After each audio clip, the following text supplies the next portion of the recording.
Hello everybody. I just learned from one of my students how to compute the correlation coefficient without using the scatter plot and pondering whether it's negative or positive. So that's a good news for some of us, right? So I'm going to show you the two ways to compute the correlation coefficient. The first way is the scatter plot. So I'm just going to skip that part.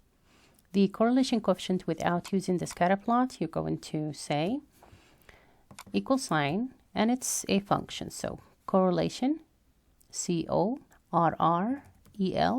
It's going to pop up. You're going to double click on it.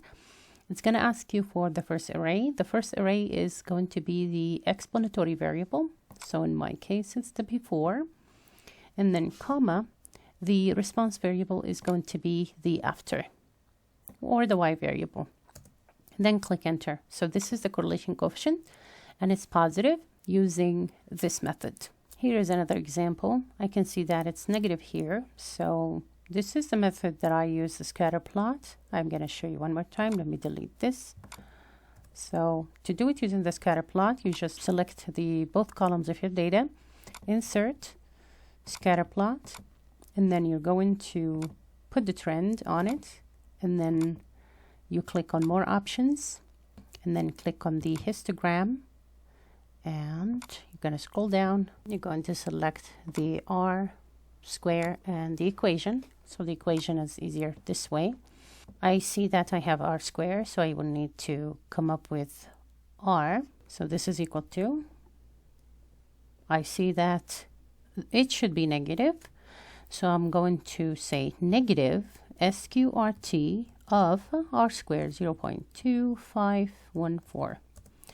So this is how I do it using the scatter plot, and I have to think about whether it's negative or positive. With the correlation function, you don't have to do that. So use the correlation function, select the first column X, comma, the second column Y, and then click enter. So it's the same number, and it's negative right away. You don't have to think about whether it's negative or positive. I think this is easier to think about it this way. So I hope this video helped you. I know that some of you don't have that plus sign. So if you don't have that plus sign, this is how you're going to find the equation of the correlation. You're going to find the correlation and the least square regression line using these steps. You're going to select both of the columns of your data, insert tab, scatter plot. So all of these steps are the same. Let's say I don't have the plus sign here.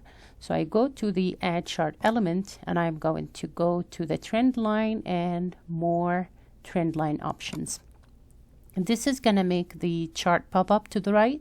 So I'm going to scroll down. If you're not clicked on the histogram here, make sure you're selecting the histogram, and then you can display the equation and display the R square. Move them around so you can see them better, and you can do it this way as well. So I hope that this video helped you understand how to do it in multiple ways, and special thanks for sharing this information with me. I really appreciate it. Thank you so much, you guys, and I'll see you in a different video.